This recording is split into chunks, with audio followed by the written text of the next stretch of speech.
ইদানিং নতুন নতুন ভাই বোনদের একটাই প্রশ্ন, দিদিভাই আমাদের ড্যাশবোর্ড কেন লাল হয়ে যাচ্ছে? আচ্ছা, তোমরা যখন অন্যকে কমেন্ট করছো তখন কি তোমাদের ভিডিওটা বারবার প্লে হয়ে যাচ্ছে? হ্যাঁ, হচ্ছে, তাই না? তো কিছু সেটিংস আছে, সেগুলো অন অফ করতে হবে, তাহলেই কিন্তু তোমাদের ভিডিওটা বারবার প্লে হবে না।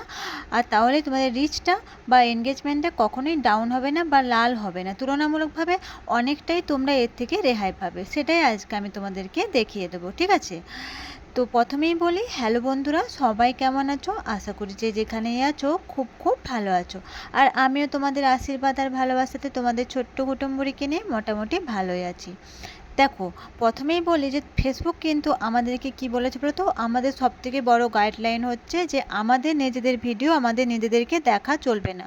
দেখো, আমি বা তুমি সে যেই হোক না কেন, আমরা যদি আমাদের নিজেদের ভিডিওগুলো নিজেরাই দেখি, আমরা হয়তো নিজেরা দেখছি না, কিন্তু অন্যকে যখন কমেন্ট করতে যাচ্ছি তখন যখন বারবার অটো প্লে হয়ে যাচ্ছে, তখন কি হচ্ছে বলতো, ফেসবুক ভাবছে আমরা আমাদের নিজেদের ভিডিওগুলো নিজেরা দেখে ভিউজ বাড়িয়ে দিচ্ছি। তাহলে অন্যকে ফেসবুকে রেকমেন্ড করার কি কোনো দরকার আছে? নেই, তাই না?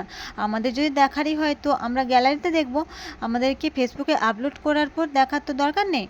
তো কোন সেটিংসটা আমরা অন করলে এটা হবে না, সেটাই আজকে তোমাদেরকে দেখে দেবো। এর জন্য তোমরা তোমাদের ফেসবুক অ্যাপসটাকে ওপেন করে নেবে। ওপেন করে নেওয়ার পর দেখো, তোমরা সেটিংস অ্যান্ড প্রাইভেসিতে যাবে। সেটিংস অ্যান্ড প্রাইভেসির নিচে যে সেটিংস, এই সেটিংস অপশনে ক্লিক করার পর তোমরা দেখতে পাবে মিডিয়া বলে একটা অপশন আছে। এই মিডিয়া বলে অপশনটাতে যাবে।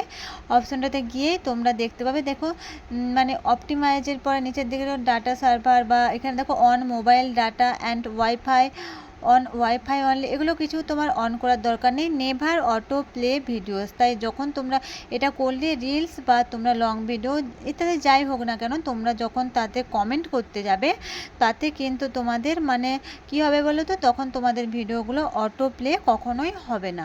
অটো প্লে না হলে তোমাদের হচ্ছে মানে, যেহেতু আমরা নিজেদের ভিডিও নিজেরা দেখলে আমাদের রিচ ডাউনটা হয়ে যায়, তো সেটা সেক্ষেত্রে হবে না, মানে আমাদের রিচ ডাউনটা হবে না, এটার থেকে আমরা রেহাই পাবো, তাই না? তাই হচ্ছে এটা সবসময় তোমরা অন করে দেবে। এর জন্য আমি তোমাদেরকে একটা লাইভ প্রুফ দেখিয়ে দিচ্ছি। আমার যেহেতু অন করা আছে, তো দেখো আমার কোনো ভিডিও প্লে হবে না। আমি নিজে যতক্ষণ না হাত দিয়ে দেখবো ততক্ষণ আমার কোনো ভিডিও প্লে হবে না। তোমরা এটা অন করে ফেলবে। এটা আমি কমেন্ট করার সময়ও দেখে দিচ্ছি, দেখো আমার কিন্তু কোনো ভিডিও প্লে হলো না। আমি সবাইকে কমেন্ট করবো, এটা হবে না। তো আশা করি তোমরা সবাই বুঝতে পেরে গেছো যে আমি কি বলতে চাইলাম। তোমরা এই সেটিংসটা অন করে নেবে। আর তোমাদের হচ্ছে তাহলে এই নেভার অটো প্লেটা অন করা থাকলে তোমাদের রিচ ডাউনটা হবে না। আশা করি সবার ভিডিওটা ভালো লেগেছে। দেখা হচ্ছে সবার সাথে আবার পরের ভিডিওতে। আর ভিডিওটা ভালো লাগলে অবশ্যই একটা লাইক আর সুন্দর দেখে গঠনমূলক কমেন্ট করে দেবে। আর তোমাদের যদি কোনো প্রশ্ন থেকে থাকে সেটাও আমাকে বলে দেবে, পরবর্তী ভিডিওতে সেই টপিকস নিয়ে তোমাদের সঙ্গে আলোচনা করা হবে। সবাই এই মুহূর্তের জন্য